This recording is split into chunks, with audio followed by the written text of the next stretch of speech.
Oh, you know, I'm watching this thing and I'm thinking, George Orwell wrote this in 1949, and the phrase "Big Brother," that's when it came into our language. Big Brother is watching you. He didn't have a clue. Oh, he knew way more than I think he even thought he knew at the time. The technology, though. Yeah. Well, he talks about the telescreens, and he talks about constant monitoring, and he talks about certain areas that don't have it. But he pretty much nailed this world we're living in. Interestingly, in the epilogue of the piece of the book, he talks about how you still have until 2050. Okay. Yeah, so we still got a little bit of time. We got some time to fight for our language and for the idea that 2 + 2 is 4. How close do you stay to the book, and do you? It's a very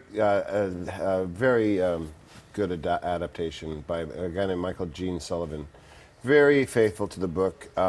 It brings up a theme in the book that isn't often brought up in adaptations, and including the movies that have been done and the plays that have been done from it, which is this concentration on the chapter "War is Peace" from the book within the book in 1984, and it's very interesting. Orwell's take on what war would become in the 21st century. And his take was?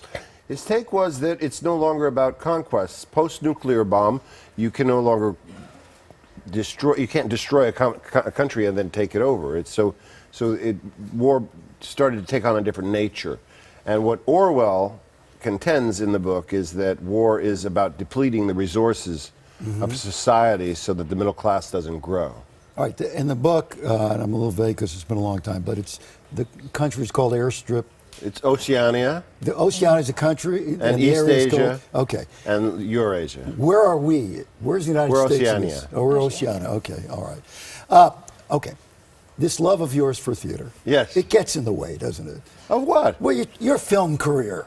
Well, you know, I would rather be doing something that is something of my own creation or something that I've gotten together with friends to do than to gratuitously work in a film. I still love doing films, but it has to be a really, really good script. Let me change around. This film career gets in the way of your theater.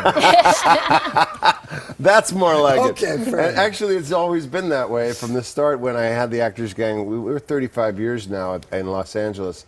And so the first productions we did were funded by my getting work in sitcoms and what do you call them? Episodics. Episodics. Yeah. And so I made a pretty good living and was able to fund a lot of theater, but I always returned to it. Even after I started doing movies, I always returned to the Actors Game because I felt it was a real good base for me and a real good way to check in about why I got into this in the first place. To begin with. And I read that you said that movies aren't being made the way you would want them to be made anyway right now. That's right. I've been very fortunate to have the career I've had and to direct the films I've directed. And I've done 3 of them, and I had autonomy for all of them. And I don't know if that environment exists anymore.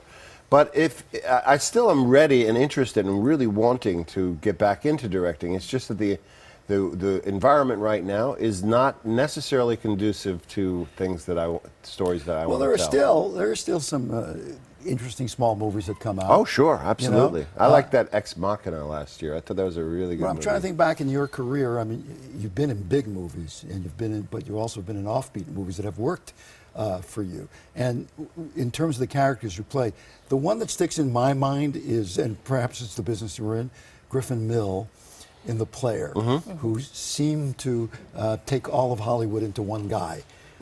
Is that among your favorites? It is. It was a dream come true for me to work with Robert Altman, whose wife Catherine just passed, and we will all miss her. He was a genius, and he was someone that I always admired when I was growing up, and to get the chance to work with him and to create a character with him and to create a whole world with him was just a dream come true. And at the same time, I was also about to go on to my first writing, directing in Bob Roberts, and talk about a movie that has taken on a new relevance right now.